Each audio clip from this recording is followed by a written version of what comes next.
Hello ma queen et bienvenue dans ce nouvel épisode du podcast Strong Girl Boss. Aujourd'hui, on va parler d'un sujet qui m'a été beaucoup demandé en message privé sur Instagram, puisque il m'arrive parfois de parler de mes équipes, de la reconnaissance que j'ai envers elles, notamment quand j'ai eu en septembre une semaine de Covid et que clairement je me suis dit ouf, je peux ne rien faire, de toute façon j'avais la capacité de ne rien faire, mais mon business continue à avancer, des gens continuent à travailler pour mon business et donc je suis pas la seule responsable de mes résultats. Et ça franchement ça a été une réalisation que j'ai faite surtout à ce moment-là et donc je l'ai partagée en story et vous avez été nombreux à me demander comment je sais quand est-ce que je peux déléguer, à quel moment t'as délégué, quelles sont les tâches que tu délègues. Donc je vais te parler de tout ça dans cet épisode en te parlant notamment de quand, pourquoi et comment déléguer quand tu es solopreneur ou entrepreneur en ligne ou peu importe quand tu n'as pas encore commencé à déléguer ou que tu veux déléguer d'autres choses. Cet épisode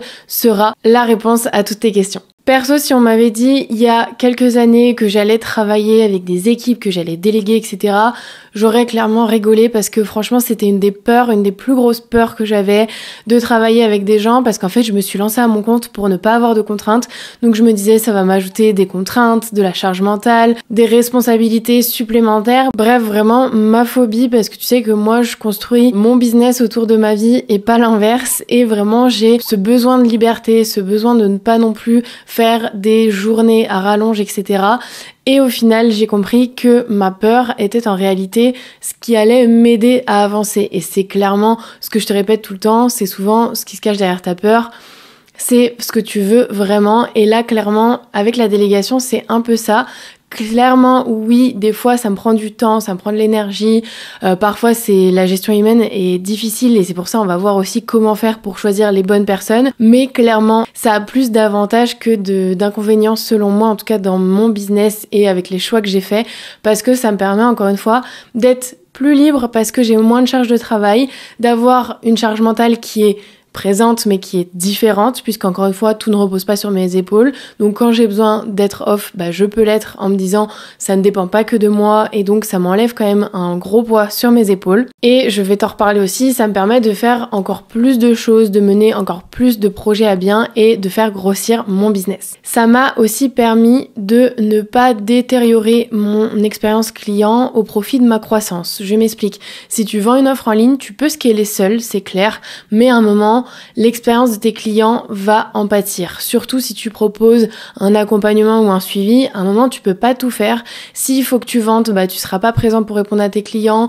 S'il faut que tu fasses plein d'autres choses, ta communication, tes montages, ta compta, bref, t'auras logiquement beaucoup de moins de temps pour tes clients et moi c'était vraiment pas ce que je voulais. Je voulais que mes clientes puissent être toujours aussi bien accompagnées, toujours aussi bien suivi, voire même mieux au fur et à mesure que je me développe. Et donc ça a été très naturel pour moi de réinjecter une partie de mon CA dans cette expérience client et dans le fait d'accompagner encore mieux les filles qui me font confiance grâce à d'autres personnes, d'autres compétences et pouvoir être plus nombreuses. À un moment, tu peux faire beaucoup d'argent seul, mais il y aura forcément des retours de médaille, des revers de la médaille plutôt, sur ton expérience client, sur ton confort de vie, sur plein de choses. Dernier point, avant de rentrer dans le vif du sujet, je trouve aussi que ça peut te permettre de gagner en crédibilité, puisque encore une fois, t'as beaucoup d'entrepreneurs en ligne, t'as beaucoup d'offres en ligne, t'as beaucoup de formations sur le marché, t'as beaucoup de gens qui font de l'argent seuls, mais à partir du moment où tu commences à t'entourer, à avoir des équipes, je trouve que c'est aussi signe que les gens te font confiance, que t'as une volonté aussi de rassembler et ça peut justifier aussi un prix plus élevé, soyons clairs. Moi, quand j'ai commencé à intégrer des personnes dans mon business, forcément mes charges vont augmenter et la qualité de ce que je propose va augmenter, donc j'augmente mes prix, mais j'ai jamais eu de personnes qui m'ont dit que c'était pas justifié parce qu'en fait, quand tu sais qu'il y a 3-4 personnes derrière un accompagnement, une formation, ça justifie indirectement dans les esprits des gens que le prix soit plus élevé, que quand tu vends juste une formation en ligne, à un moment, tu peux pas non plus faire n'importe quoi avec tes tarifs qui sont pas forcément justifiés aux yeux de tes clients. Donc dans la première partie de ce podcast, je voulais rentrer en détail sur pourquoi, selon moi, c'est important de déléguer. Ça va te faire des petites piqûres de rappel si jamais c'est une question et une hésitation que tu as en ce moment sur les bénéfices, les avantages que tu peux en tirer.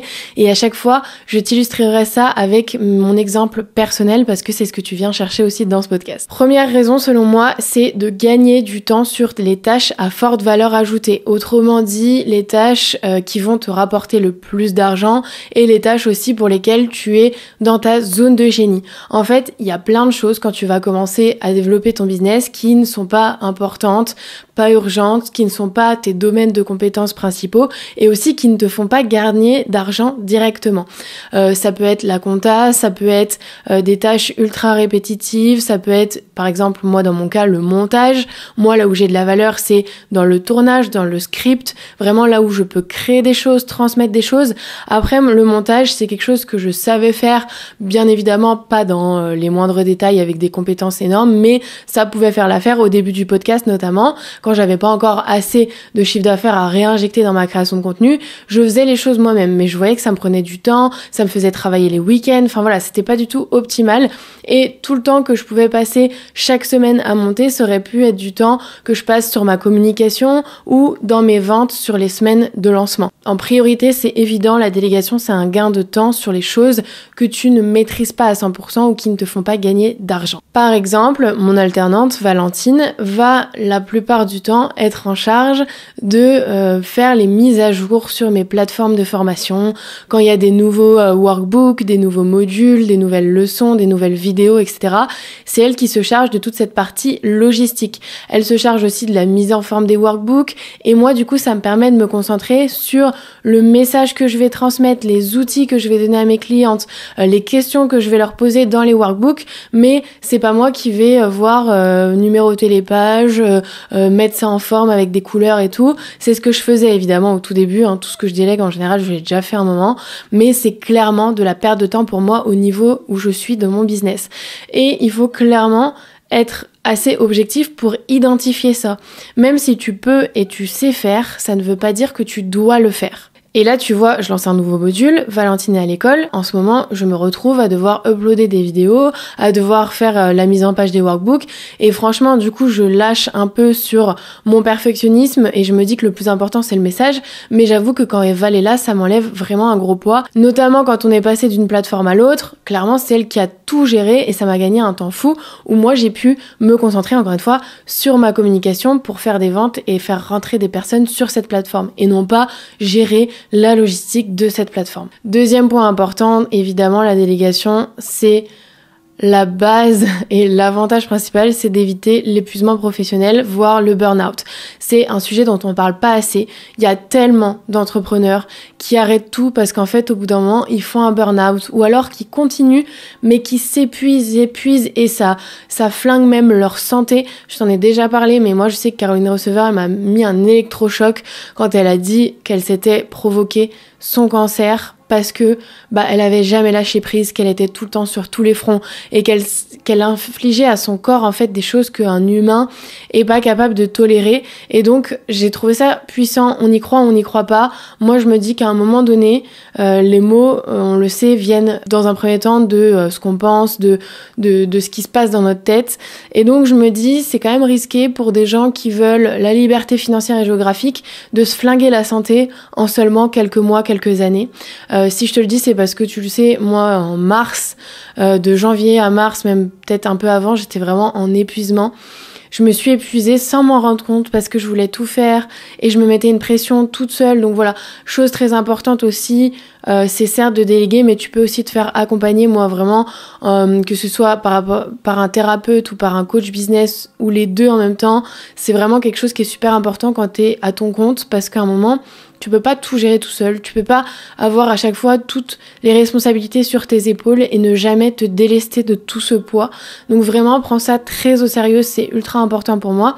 Et du coup, cette partie de délégation va énormément t'aider. Certes, ça va te coûter un petit peu d'argent au départ, mais à un moment, il faut savoir aussi prioriser sa santé mentale et physique avant tout. Et donc moi, en mars, quand je me suis rendu compte de tout ça, j'avais déjà Valentine qui m'aidait, mais c'est un profil junior, donc à un moment, tu peux pas non non plus tout demander à la même personne et c'est pas sa responsabilité non plus. Donc je me suis entourée d'une équipe pour faire le montage et donc récupérer mes week-ends et donc pouvoir relâcher la pression parce qu'au final du coup je me retrouvais à faire le montage du podcast le samedi matin au lieu de faire une grasse matinée, de me reposer, de prendre du temps libre et de kiffer ce pourquoi je travaillais déjà toute la semaine. Donc je me suis entourée d'une équipe de montage et aujourd'hui j'ai un content manager aussi qui gère les allers-retours parce que quand tu délègues, il faut en prendre conscience et je te l'expliquerai juste après. Ça ne te permet pas dès le début d'être 100% détaché de la tâche parce qu'il va falloir que tu manages les personnes, il va falloir que tu guides ces personnes. Donc ça prend quand même du temps et c'est pour ça qu'aussi l'étape d'après, c'est de recruter des gens qui sont ce qu'on appelle des middle managers. Donc ça dépend où tu es dans ton business. Pour l'instant, tu peux commencer par déléguer, mais si tu vois que la délégation te prend aussi du temps, à un moment, prends aussi quelqu'un qui va gérer cette délégation et le management des personnes qui sont par exemple des prestataires ou des salariés à partir du moment où tu en as un peu plus que ce que tu peux gérer tout seul. Troisième avantage de la délégation, moi c'était clairement un game changer pour moi en ce début d'année, c'est d'avoir plus de temps pour travailler sur ton business et pas dans ton business. Ça c'est une notion moi qui m'a énormément aidée, que j'ai appris de contenu notamment anglo-saxon, travailler sur son business et pas dans son business. À un moment, quand tu as beaucoup de tâches, etc., de logistique, de trucs qui n'ont pas vraiment de sens et d'importance pour la vision de ta boîte, pour l'argent que tu génères, en fait, tu te retrouves à faire plein de trucs, plein de tâches qui sont pas des choses qui peuvent te permettre de passer des niveaux supérieurs dans ton business, de réfléchir à des stratégies, d'analyser. Et moi, c'est vraiment la chose qui m'a permis d'avancer le plus, c'est de faire des bilans et de fixer des objectifs chaque mois pour mon business. Ça paraît évident, mais à un moment, quand t'es sous l'eau, tu ne fais même plus ça. Et donc, forcément, tu stagnes et tu t'épuises parce que t'as pas de nouveaux objectifs, tu prends pas de temps pour analyser, pour aussi exprimer ta gratitude envers ce que tu fais, parce que t'es tout le temps la tête dans le guidon et donc t'arrives pas à prendre du recul sur ton propre business. Et ça, c'est l'erreur principale qu'on peut faire et c'est ce qui t'empêche d'avancer. Et autre point, moi, super important, comme je te le disais, ça me permet d'avoir beaucoup plus de temps libre, de moments où, certes, je bossais déjà pas le soir et j'essayais de pas trop bosser le week-end, mais là, les soirs et week-ends, on n'en parle même plus. Aujourd'hui, j'ai plus une seule tâche qui peut me faire me dire, je vais devoir travailler ce soir ou ce week-end, à part vraiment, là, quand j'étais malade, j'ai décalé ma semaine et j'ai bossé le week-end, mais tu vois ce que je veux dire, j'ai pas bossé 7 jours sur 7. Ces temps de temps libre, je te l'explique dans plusieurs épisodes de ce podcast, te permettent d'être plus créatif. Et en général, quand on est entrepreneur, il y a une grosse partie créativité qui est ultra importante pour notre business parce que c'est pas d'autres personnes qui vont le faire à notre place, en tout cas pas au début. Enfin moi perso, c'est pas ma compta qui me fait vibrer, c'est quand je crée des choses, quand je communique aussi, quand je transmets mes idées, quand j'écris des podcasts, c'est des choses qui sont ultra créatives et donc à un moment quand t'es tout le temps dans ton côté un peu logistique, répétitif, t'as plus cette créativité. Et c'est pas parce que le soir et le week-end tu travailles pas que tu vas la retrouver. C'est aussi par exemple pour moi d'aller à la salle en plein après-midi, des fois de me dire mercredi après-midi je travaille pas, je regarde des contenus sur YouTube, voilà. Ça reste un peu indirectement du travail parce que je vais aller chercher des idées, m'inspirer, mais c'est aussi du temps où je relâche la pression, je me mets pas 15 000 tâches à faire, je suis pas encore une fois tout le temps comme un robot.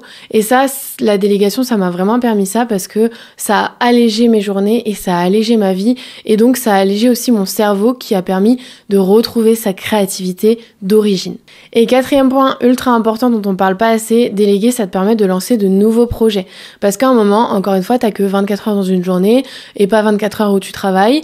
T'as que 7 jours dans une semaine et je te conseille de pas travailler 7 jours mais 5 voire 4. Donc, à un moment, tu peux pas tout faire seul. Et même si tu le voulais, tu n'as pas non plus autant d'idées que si tu t'entourais des bonnes personnes. Il y a aussi une grosse partie brainstorming qui est ultra intéressant quand tu délègues à des équipes ou à des prestataires que tu ne peux pas avoir seul. Ça paraît évident. Il y a des idées certes que tu as, mais il y a des gens qui vont avoir d'autres idées ou alors qui vont développer tes idées, t'aider à les rendre possibles et à les imaginer sous différentes formes. Parce que, encore une fois, toi, en tant qu'être humain seul, tu peux pas non plus penser à tout et tout faire et tout gérer quand tu lances un nouveau projet, de sa création à son développement sur le papier, puis dans la réalité. Quand t'es enfermé dans ton job où t'as des clients, t'as ta compta à faire, t'as ta création de contenu, et chaque semaine, ça se répète et ça se répète. Moi, je ne peux pas. J'ai besoin d'avoir au moins 2 fois par an des nouveaux projets, lancer de nouvelles choses. Tu vois, l'année dernière, ça a été mon podcast.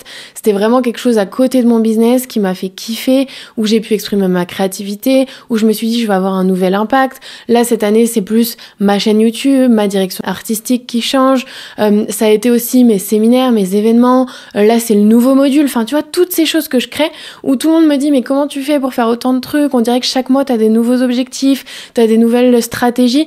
Bah oui, mais pourquoi? Parce qu'en fait, maintenant, j'ai des gens qui gèrent les choses qui m'empêchaient de faire plus et de faire de nouveaux projets qui aussi me stimulent en tant qu'entrepreneur chaque jour et qui me donnent envie de me lever, parce que je te garantis que si je faisais pas des choses à côté de mon business classique, de mon offre classique et de mes réseaux classiques, bah à un moment, je me ferais chier. Et la plupart du temps, quand t'es entrepreneur, t'es aussi parfois multipotentiel, t'as envie de toucher à plein de choses, et donc si tu fais tout seul, tu t'empêches de faire toutes ces choses que tu pourrais faire à plusieurs.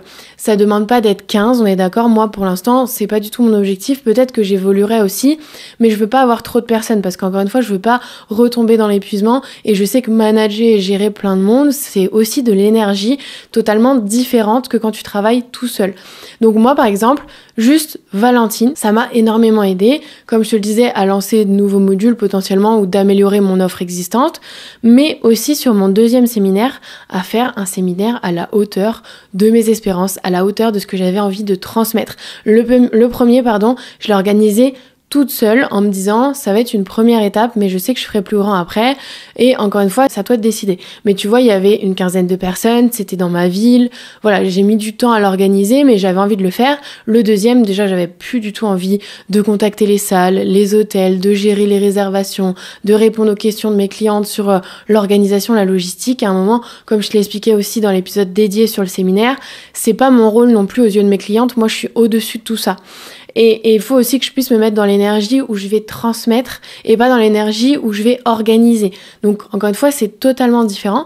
Et donc, Valentine, elle m'a permis de brainstormer différemment. C'est-à-dire que quand je lançais une idée, bam, elle rebondissait et hop, on créait des trucs qui font que l'expérience était dingo. Parce qu'en plus, Valentine, l'avantage, c'est que c'est un peu ma cliente cible. Enfin, elle est dans le mood de mes clientes, elle est jeune, elle est branchée réseaux sociaux, elle est branchée aussi fête, etc. Donc, on a organisé un anniversaire d'1 an de Success Story qui était dingo, parce que elle m'a aidé à développer mes idées et à les mettre en place. Elle a réservé les gâteaux, machin. Tout ça toute seule, j'aurais pas pu faire, donc l'expérience aurait été moins à la hauteur de ce que j'imaginais. Voilà pourquoi je pense que c'est important aussi cet aspect délégation pour créer des nouveaux projets. Tu peux avoir une alternante comme moi j'ai, mais tu peux avoir des prestataires. Après, attention, encore une fois, quand tu dois gérer plein de prestataires, c'est aussi beaucoup de charges de travail.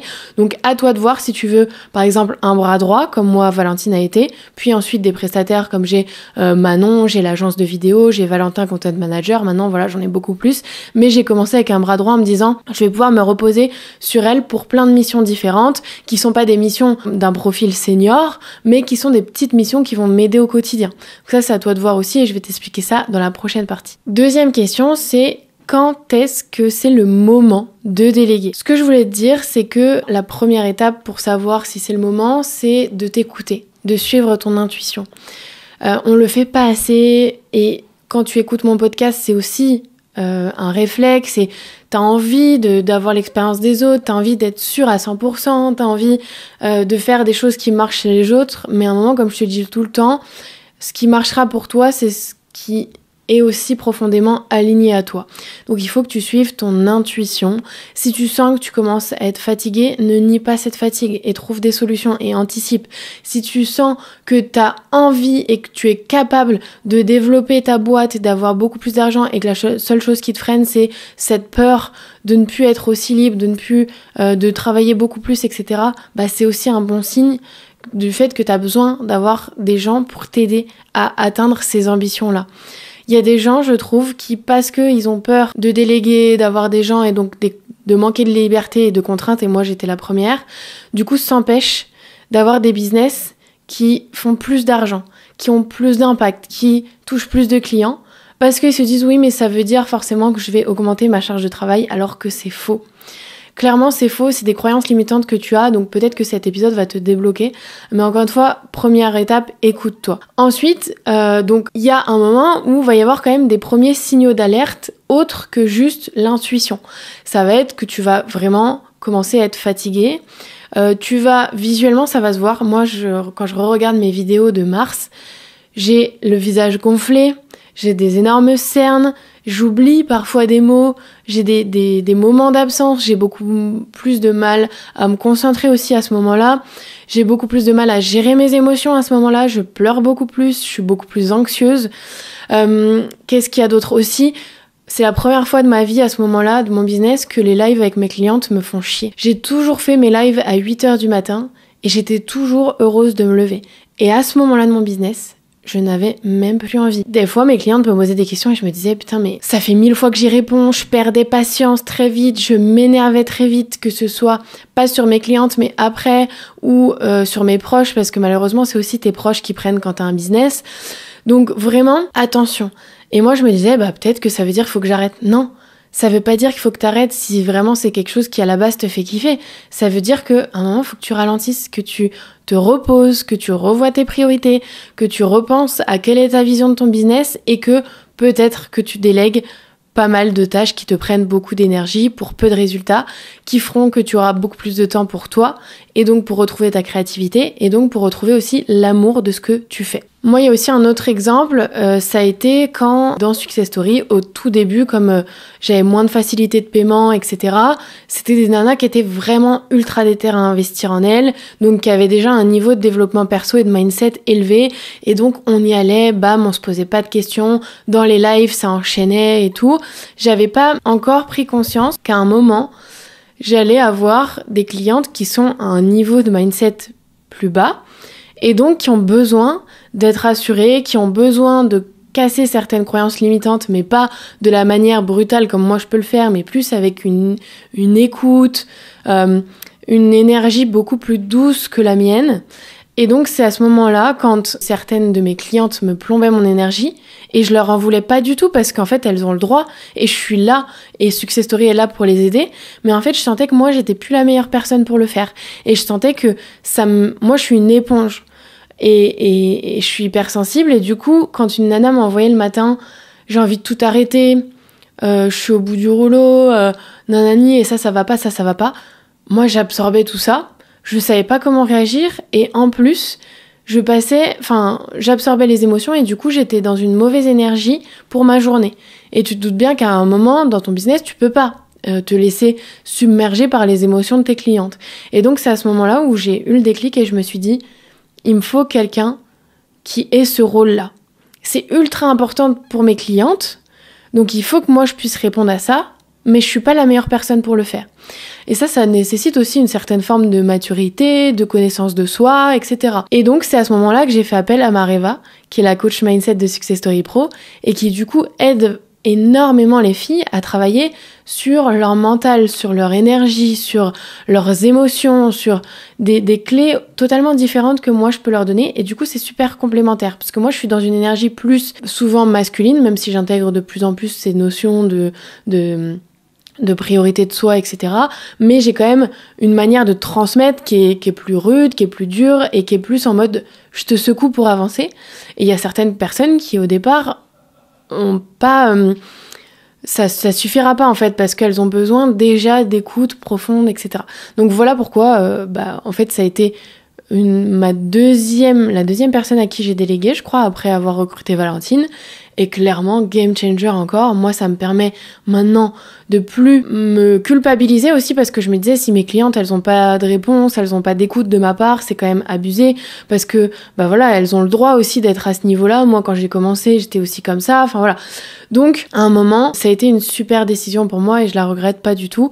Donc, ça peut être aussi un bon point pour toi de déterminer ces signaux d'alerte-là, que ce soit d'épuisement, d'énervement, ou de manque de compétences tout simplement. De compétences humaines. Deuxième point, c'est maîtriser les compétences techniques. Quand est-ce que tu délègues ? Quand tu sais pas faire en fait. Ça, reste quand même le plus facile.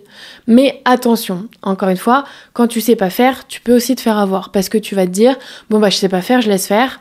Il faut quand même, malgré tout, quand t'es entrepreneur, essayer de savoir tout faire, ou en tout cas de tout comprendre. C'est très dur, donc encore une fois, il faut pas... Quand tu sais pas faire, te dire, je prends la première personne qui vient, elle saura faire. C'est l'erreur que j'ai faite, tu te doutes bien si je t'en parle.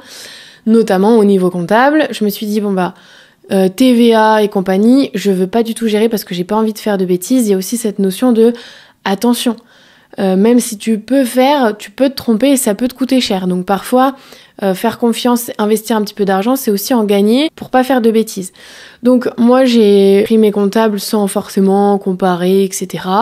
Je me suis dit, ils savent faire, moi je sais pas faire, allez hop, je regarde pas trop. Et au final, comme j'ai pas trop regardé, il y a eu des bêtises de fait qu'on a dû rattraper derrière. Donc encore une fois, chaque leçon est bonne à prendre, mais si je peux te l'éviter, c'est toujours mieux. Donc fais attention, essaye toujours de te renseigner malgré tout. Et de toute façon, si t'es entrepreneur, en général, c'est que t'adores apprendre. Donc n'hésite pas à te renseigner et à prendre plusieurs points de vue aussi, plusieurs conseils. Tu peux faire plusieurs rendez-vous avec un comptable avant de choisir ton comptable. Et donc, tu vas analyser à la fois ce que tu ressens, ton intuition avec cette personne, est-ce que le feeling passe, mais aussi ses compétences techniques et qu'est-ce qu'elle te recommande, comment elle s'y prend, comment elle travaille. Voilà, ça va être un travail qui va être important de faire au départ, mais c'est pour que ça se passe bien par la suite. Pareil pour si tu prends un monteur parce que t'as pas les compétences en montage, ça veut pas dire que tu dois prendre le premier venu et ça veut pas dire que tu dois rien lui donner, je veux dire, comme directive. C'est pas parce que quelqu'un sait faire mieux que toi que tu n'as pas le droit, au contraire, quand t'es à ton compte, de donner des axes, des directives, c'est même l'inverse qui est le plus risqué. Troisième point pour savoir quand est-ce que c'est le moment de déléguer, c'est quand tu atteins ou quand tu sais que tu vas atteindre un palier. Et c'est encore mieux de l'anticiper. Moi, mon plus bel exemple, c'est Valentine. Je l'ai recrutée, j'avais même pas lancé encore la version en ligne de Success Story.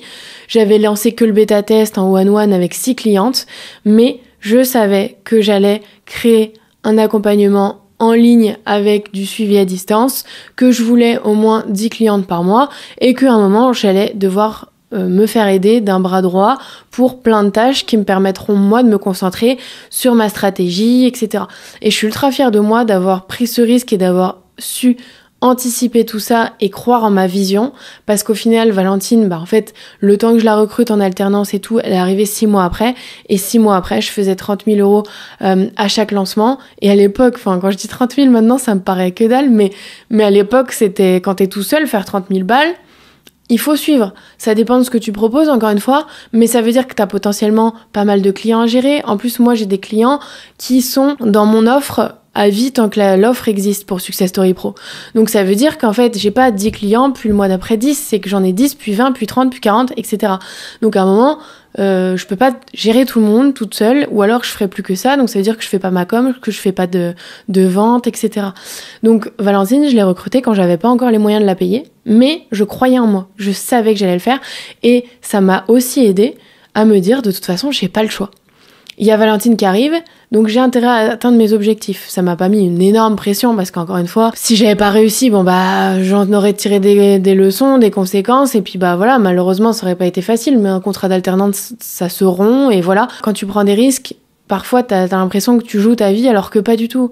Chaque solution peut être résolue. Pareil, chaque collaboration que tu commences peut être terminée. Ça, c'est un truc, en France, où on est là, oui, mais j'ai un contrat, oui, mais nanana, un contrat, ça se rompt. T'as jamais la corde au cou. Donc, à un moment, suis ton intuition, prends des risques, et c'est souvent ça qui va te permettre de passer au niveau supérieur et pas l'inverse. Donc, anticipe et prends en compte que il faudra environ 3 mois pour peut-être trouver la bonne personne, et peut-être 3 mois aussi pour la former ou bien la guider, qu'elle prenne ses marques et qu'elle fasse les missions à la hauteur, de tes espérances. Donc moi j'en avais pas conscience, et je voulais au départ, quand j'avais des prestataires ou même Valentine, je voulais très vite qu'ils deviennent autonomes, mais à un moment tu peux pas non plus attendre des gens qui soient dans ta tête, qui soient dans ton cerveau, qui fassent à la hauteur de tes espérances, surtout quand t'es exigeant. Donc voilà, 3-6 mois, et c'est pour ça qu'en fait ça peut aller très vite. Donc peut-être que dès maintenant il faut que tu te poses la question, si t'as une vision pour ton business à 3-6 mois où tu te dis je pourrais jamais gérer tout seul, comment je peux faire pour déléguer, pour ne pas rester seule dans cette situation. Troisième question pour cet épisode, c'est comment déléguer efficacement. Ça, c'est la question à laquelle j'ai pas encore la réponse absolue, mais je vais te donner des éléments de réponse, encore une fois, par rapport à mon expérience.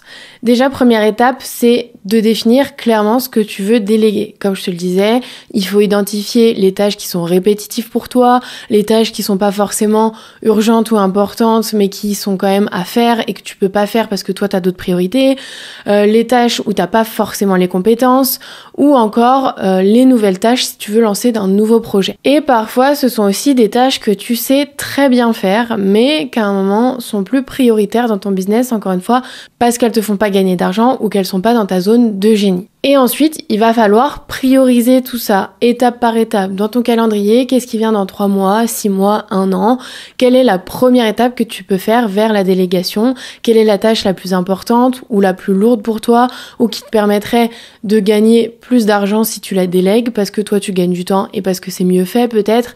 Enfin voilà, vraiment fais la liste de tout et ensuite priorise et organise par mission, qu'est-ce que tu pourrais déléguer, est-ce qu'il te faut quelqu'un à temps plein en alternance ou en stage, est-ce qu'il te faut un prestataire qui soit quelques heures par semaine avec toi, et détermine aussi le budget que tu veux et que tu peux mettre dans cette prestation. Et dernière étape, comme je te le disais, fais le tour un petit peu de tout ce qu'on peut te proposer, des différents prix qu'on te propose aussi, pour quelle mission, pour quelle qualité derrière, et regarde, en fait, combien toi tu pourrais gagner grâce à ça. Deuxième étape, ça va être de trouver les bonnes personnes. Et ça, c'est pas ce qu'il y a de plus facile, malheureusement, sinon tout le monde déléguerait. Ça nécessite de l'expérience, parce que malgré tout, je pense que même avec ce que je vais te dire, tu en feras des erreurs dans le recrutement, malheureusement ça arrive. Il faut surtout ne pas hésiter, malheureusement, à dire à une personne, ça me convient pas, donc tu changes. Donc tu dégages. Je suis désolée de dire ça, mais il faut laisser le temps quand même à la personne de s'adapter. Mais à un moment, encore une fois, suis ton intuition, parce que sinon c'est à ce moment-là que tu vas te mettre dans des bourbiers financiers, etc., de contrats et machin et trucs. Il y a des périodes d'essai qui existent, c'est pas pour rien. Fais-toi confiance là-dessus. Et donc ça limite aussi le risque de se tromper de personne, parce qu'à un moment, si tu te rends compte que tu t'es trompé assez rapidement, tu peux changer et tout va bien. L'avantage aussi de travailler avec des prestataires, c'est que la plupart du temps, t'es pas engagé. Fais attention, si t'es engagé, à ne pas te tromper. Notamment avec les comptables, c'est l'histoire que tu les as toute l'année et si tu veux t'en aller, c'est comme chez SFR, faut payer jusqu'au bout. Donc attention à cette histoire d'engagement, mais sinon, encore une fois, dis-toi, un prestataire ça va pas, hop, tu changes. Et on n'en parle plus. Ne perds pas de temps avec des personnes qui seront pas alignées. Comment tu fais pour trouver la bonne personne dès le premier coup, si t'as un peu de chance ? Tu définis déjà tes valeurs et celles de ton entreprise, ultra important. Il faut que la personne colle à ça. Sinon, et ça tu le vois par rapport à ses expériences, par rapport à ce qu'elle fait dans sa vie perso aussi, quelles sont ses activités, quelles sont ses manières de réagir. Tu fais aussi à chaque fois des espèces de cas pratiques, ou si c'est un monteur, tu lui donnes une vidéo d'exemple et tu vois ce que ça donne. Enfin voilà, hésite pas à faire des tests, à tester les gens. Malheureusement, il y a que comme ça que tu vas voir. C'est pas à travers un CV ou un portfolio que tu vas voir si les valeurs de la personne correspondent aux tiennes et à celles de ton entreprise. Deuxième étape, c'est de définir clairement quel comportement tu attends de la personne. Parce que oui, d'une personne à l'autre, d'une mission à l'autre, les attentes ne sont pas les mêmes en termes de comportement. Il y a des profils, tu vas leur demander d'appliquer ce que tu dis, presque bêtement, voilà, c'est un profil potentiellement de prestataire, tu veux ça, ok, il applique et on n'en parle plus.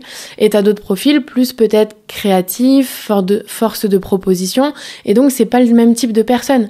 Mais ça, pour recruter la bonne personne, il faut lui dire clairement, et il faut voir si la personne est capable de faire ça. Encore une fois, avec potentiellement des cas pratiques sur un nouveau projet, une idée, qu'est-ce que tu ferais si t'attends à la personne qu'elle propose des choses, t'auras déjà des exemples concrets. Et troisième point, c'est de savoir si tu veux une personne comme toi ou une personne qui te complète. Une personne qui te ressemble ou une personne qui te complète. Moi, par exemple, je sais que Valentine, elle me ressemble sur plein de points. C'est mon bras droit, on partage quasi notre quotidien ensemble. Donc, c'était important pour moi d'avoir quelqu'un qui me ressemble dans sa manière d'être, par rapport à mes clientes aussi, d'être tout le temps joyeuse, enthousiaste, de proposer des choses, d'avoir envie d'être au bureau, etc. Moi, je peux pas être dans le même bureau que quelqu'un qui fait la gueule toute la journée. Et par exemple, pour Manon, je cherchais des compétences plutôt complémentaires. complémentaires aux miennes en termes d'organisation, de gestion de projet, d'efficacité sur des tâches demandées en termes de deadline, etc., etc. La gestion de projet, c'est pas pareil qu'une mission plus créative, de communication, d'organisation d'événements, etc. Troisième point, c'est de clairement exprimer tes attentes, donc comme je te le disais en termes de comportement, de valeurs, etc., mais aussi de mission, de savoir qu'est-ce que tu attends, quels sont les deadlines aussi, c'est important ça pour des prestataires notamment, qu'est-ce qui est attendu en termes de timing, comme je te disais. Moi par exemple pour mon podcast, le podcast sort le lundi à 7h, en fait je peux pas recevoir la vidéo après. Ça paraît évident, mais du coup il faut que la V1 soit le mercredi, que la miniature soit le vendredi, que le jeudi on ait le temps de faire nos retours et que le vendredi soir tout soit bon, exporté et ciao. Parce que aussi il faut bien prendre conscience que tes prestataires, tes alternants, etc., la plupart ne travaillent pas le week-end. Donc si toi tu travailles le week-end, t'auras personne qui te répond. Donc c'est des choses aussi à prendre en compte qui doivent être très claires au départ.